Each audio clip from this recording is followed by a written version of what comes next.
વચનામૃત પત્રાંક 207 તે આપણે કાલે વાંચી ગયા. એનું વિવેચન બાકી છે, તે વાંચીએ છીએ.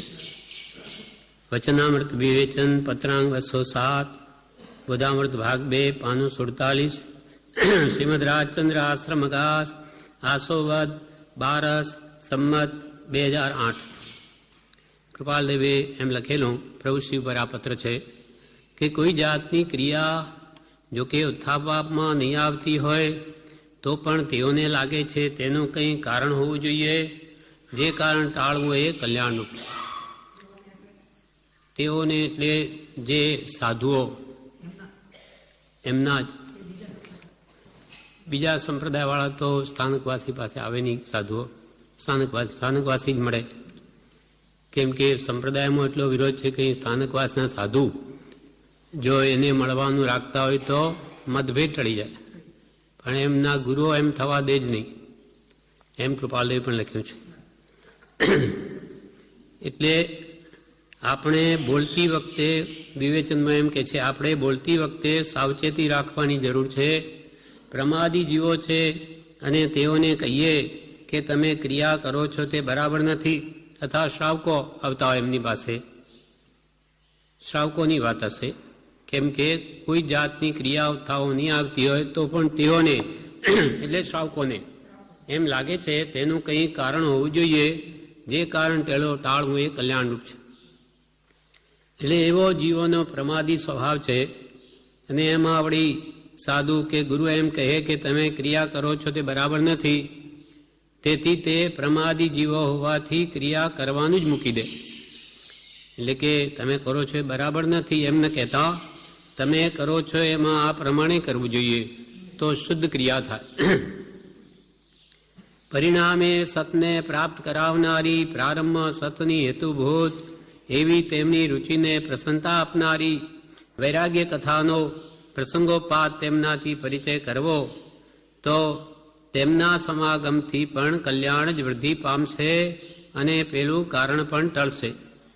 કે સમાગમ જે થાય સાધુનો, અહીંયા વિવેચનમાં કહ્યું સાધુનો સમાગમ હોય કે શ્રાવકનો હોય, પણ વૈરાગ્યની વાત થાય તો બધાને લાભ થાય. વૈરાગ્યની વાત હોય તો બધાને ગમે. વૈરાગ્યની વાત બીજા દર્શનવાળાઓને પણ ગમે, કેમ કે ત્યાં કોઈ મત પક્ષનો વિરોધ નથી. વૈરાગ્ય ઉપશમને તો બધા ધર્મવાળાઓ માને અને આત્માને કલ્યાણકારી પણ છે, યોગ્યતા આપનાર છે, કેમ કે ઉપદેશ બોધ પરિણમે તો જ સિદ્ધાંત બોધ પરિણમે છે. પછી પૃથ્વીયાદિકના વિસ્તારથી નો વિચાર જે કર્યો છે એવા વચનો કરતાં વૈતાલીય અધ્યયન જેવા વચનો વૈરાગ્યની વૃદ્ધિ કરે છે અને બીજા મતભેદવાળા પ્રાણીને પણ તેમાં રુચિ થતી નથી. એના વિશે કહે છે વિવેચનમાં. પ્રશ્ન: વૈતાલીય અધ્યયન શામાં છે? પૂજ્યશ્રી કહે સૂત્ર કૃતાંગમાં અધ્યયન બીજું છે, પહેલું આચારાંગ, બીજું સુઈગળાંગ. જે ભગવાન મહાવીરે ઉપદેશ્યું ત્યાં બીજું સૂત્ર કૃતાંગના બીજા અધ્યયનમાં આ વૈતાલીય અધ્યયન છે. મનુષ્ય ભાવ દુર્લભ છે, તે ફરી ફરી મળતો નથી, માટે પ્રમાદ છોડી મોક્ષ માટે ત્વરાથી પુરુષાર્થ કરવો. આયુષ્ય સંધાય એવું નથી, શરીર આદિ બધું અસત્ય છે, એવી વૈરાગ્યની વાતો એમાં આવે છે. જુઓ પ્રજ્ઞાઓ બોધ પુષ્પ 54. એ 54મો પાઠ જ આપણે વાંચીએ છીએ. એટલે એમાં કહ્યું વૈતાલીય અધ્યયન વૈરાગ્ય ઉપદેશ કરનારું છે અને મનુષ્ય ભાવ અત્યંત દુર્લભ છે. હજારો ભવે ફરી આવો અવતાર મળે, 10 દ્રષ્ટાંતે દુર્લભ છે એમ કહ્યું.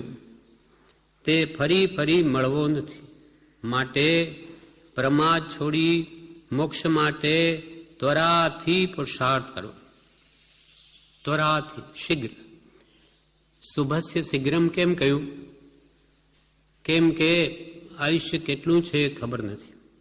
આવતીકાલે આપણે હોઈશું અહીંયા કે નહીં, મનુષ્ય અવતારમાં એનું કોઈ નક્કી નથી. માટે પ્રમાદ છોડી મોક્ષ માટે ત્વરાથી પુરુષાર્થ કરવો. આયુષ્ય સંધાય તેવું નથી. આયુષ્ય તૂટી ગયું કે પછી કોઈ એને સાંધી નહીં શકે. આયુષ્ય દોરી તૂટી તે તૂટી જો, એ સાંધવાની જગે કો બુટી કો. એ એવી કોઈ જડીબુટી નથી કે જે આયુષ્યની દોરીને સાંધી શકે.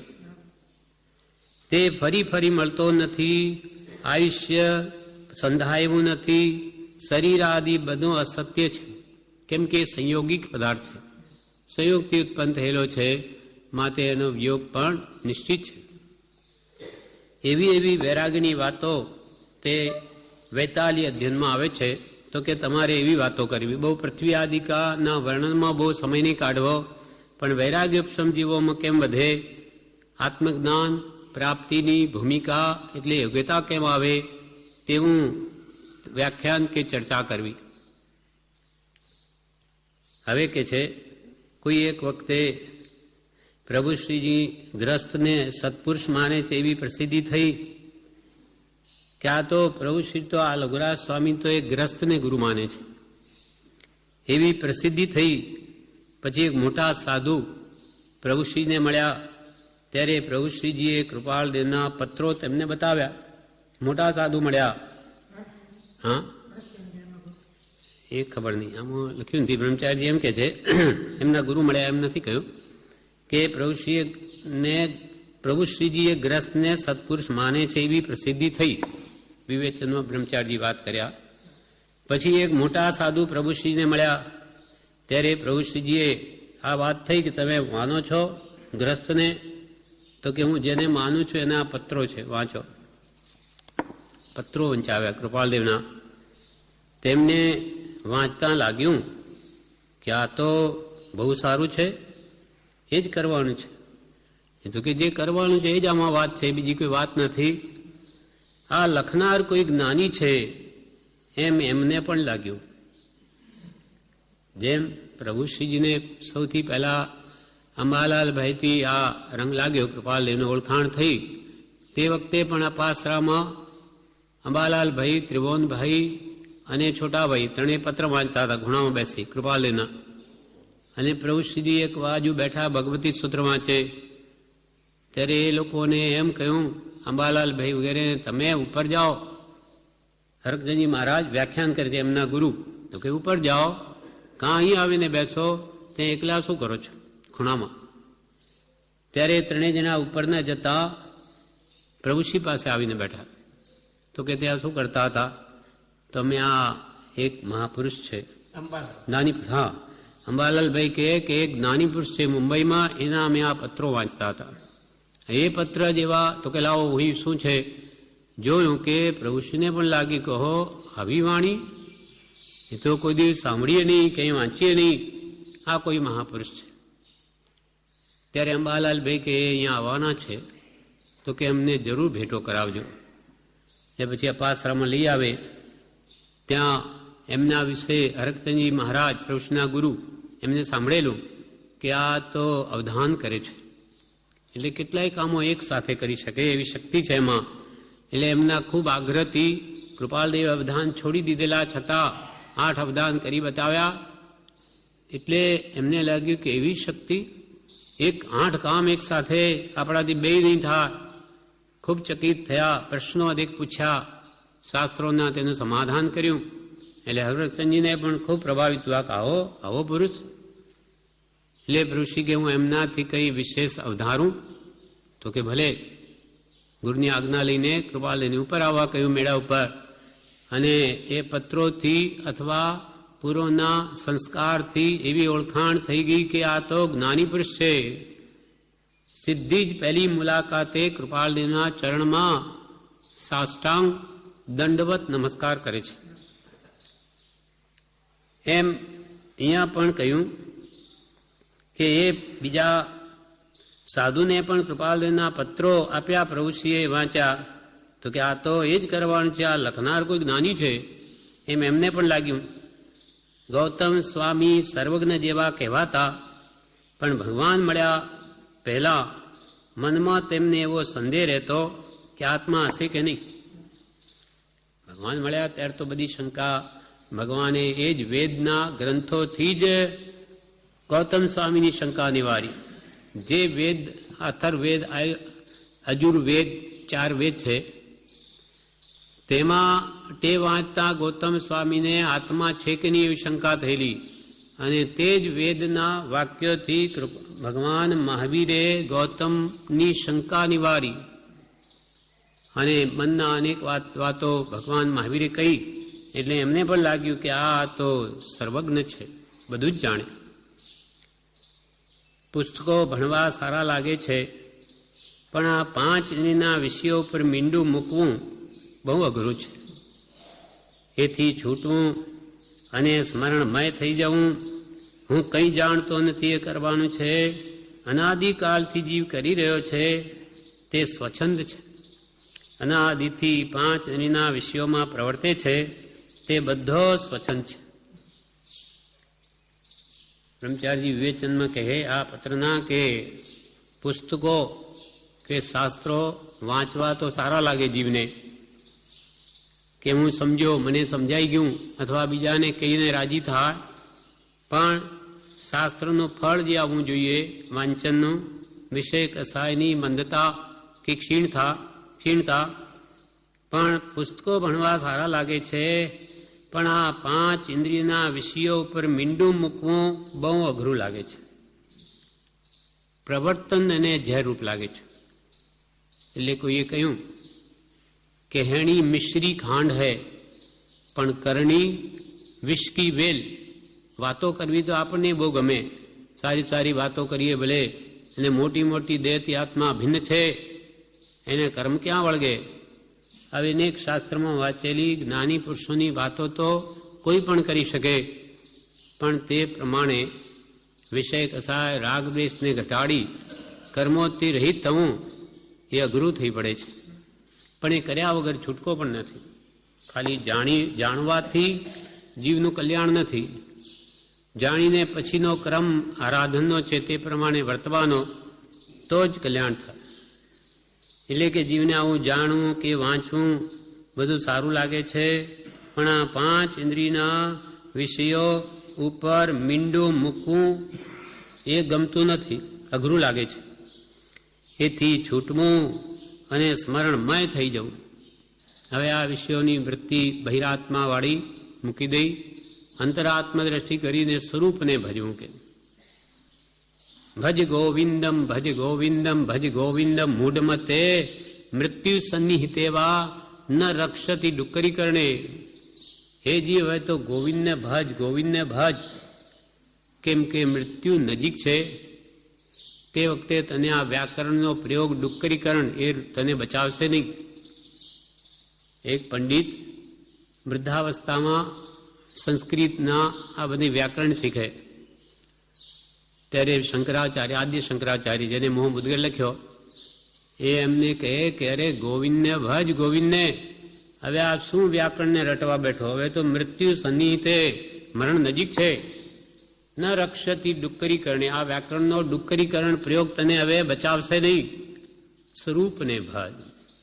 જેમ આપણને પ્રભુશ્રી વારંવાર કહે કે હવે તો સજાત્મ સ્વરૂપ પરમ ગુરુ, એ લઈમણ, એ મુખ્ય આજ્ઞા છે જ્ઞાનીની, તો અંત વખતે તને એ બચાવશે, બીજું કોઈ નહીં બચાવી શકે. એમ અહીંયા કે છે 5 ઇન્દ્રિયના વિષયો પર મીંડું મૂકવું અઘરું છે. એ છૂટી અને સ્મરણમય થઈ જવું, હું કંઈ જાણતો નથી એ કરવાનું છે. અનાદિ કાળથી જીવ કરી રહ્યો છે તે સ્વચ્છંદ છે. અનાદિથી 5 ઇન્દ્રિયના વિષયોમાં પ્રવર્તે છે તે બધો સ્વચ્છંદ છે. પોતાની મરજી પ્રમાણે વર્તે, પોતાની ઈચ્છાએ જ્યાં જ્યાં સુખ કલ્પ્યો હોય તેમાં જીવ પુરુષાર્થ કરે અને રજડે છે. એ જો રોકાય, એટલે કે સ્વચ્છંદ જો રોકાય અને જ્ઞાનીની આજ્ઞા પ્રમાણે વર્તાય તો જીવ અવશ્ય મોક્ષને પામે. રોકે જીવ સ્વચ્છંદ તો પામે અવશ્ય મોક્ષ. અવશ્ય મોક્ષ થાય એ સ્વચ્છંદ મૂકવાનો છે. લૌકિક વાતોમાં જીવ ડૂબી ગયો છે. એ લૌકિક વાતો ભૂલી જાય તો અલૌકિક વાતમાં સ્વાદ આવે. અલૌકિક દ્રષ્ટિ કરવાનું કહે છે. લૌકિક વસ્તુનું મહાત્મ્ય, વાતોનું મહાત્મ્ય, જગતનું મહાત્મ્ય, તો એને આત્મા સુખ કે આત્મ શાંતિનો સ્વાદ ના આવે. અલૌકિક દ્રષ્ટિ કરવાનું કહે છે. લોકો મને મોટા કહે તેથી શું મળે? ભગવાન આપણને મોટા કહે, અર્થાત આપણી એવી યોગ્યતા આવી હોય તો જ જ્ઞાની પ્રશંસે, તો તેમાં આપણું હિત છે. બાકી લોકો વિષય કસાયમાં પડેલા આપણને મોટા કહે એમાં શું કલ્યાણ છે? એવી મોટાઈ નથી જોઈતી. એવી અલૌકિક દ્રષ્ટિ પ્રગટે તો જ કે છે આત્માનું હિત થાય અને આત્માનો સ્વાદ આવે. એક એક વસ્તુમાં અનંત ધર્મો છે, એથી સત્પુરુષો ખેંચતાણ કરતા નથી. કોઈ કે આમ છે ને કોઈ કે આમ છે, તો કે જેમ છે તેમ. કોઈ જે અપેક્ષાએ તમે જોશો તે અપેક્ષાએ વસ્તુનું સ્વરૂપ તમને ભાસશે. એટલે એવી ખેંચતાણમાં જ્ઞાની પડતા જ નથી. કેમ કે દરેક દ્રવ્યમાં અનંત ગુણધર્મ છે. આ પ્રમાણે આ વિવેચન 208નું પૂરું થયું. હવે આજે પત્રાંક 207નું પૂરું થયું. હા, દરેક દ્રવ્યમાં અનંત ગુણધર્મ રહેલા, અનંત ગુણો છે, જળ કે ચેતન બંનેમાં. જેમ કે આત્મામાં જ્ઞાન છે, દર્શન છે, સુખ છે, વીર્ય છે, જે કંઈ પણ ઉત્તમ ગુણો છે તે બધા આત્મામાં છે. તેમ જળમાં રૂપ છે, રસ છે, ગંધ છે, એના પર્યાય કેટલા છે? અવસ્થાઓ અનંત છે. એટલે એ બધા એનો સ્વભાવ જે રીતે પરિણમન થયા કરે છે જીવને કર્મને આધીન વિભાવથી, તે બધા એના વિભાવથી વિપરીત થયેલા ગુણો છે, દોષ રૂપે પરિણમ્યા છે. એ જ વાત 208માં પત્રમાં કૃપાલદેવ આખી વર્ણવે છે. 207માં તો થોડીક જ વાત કરી અંતમાં.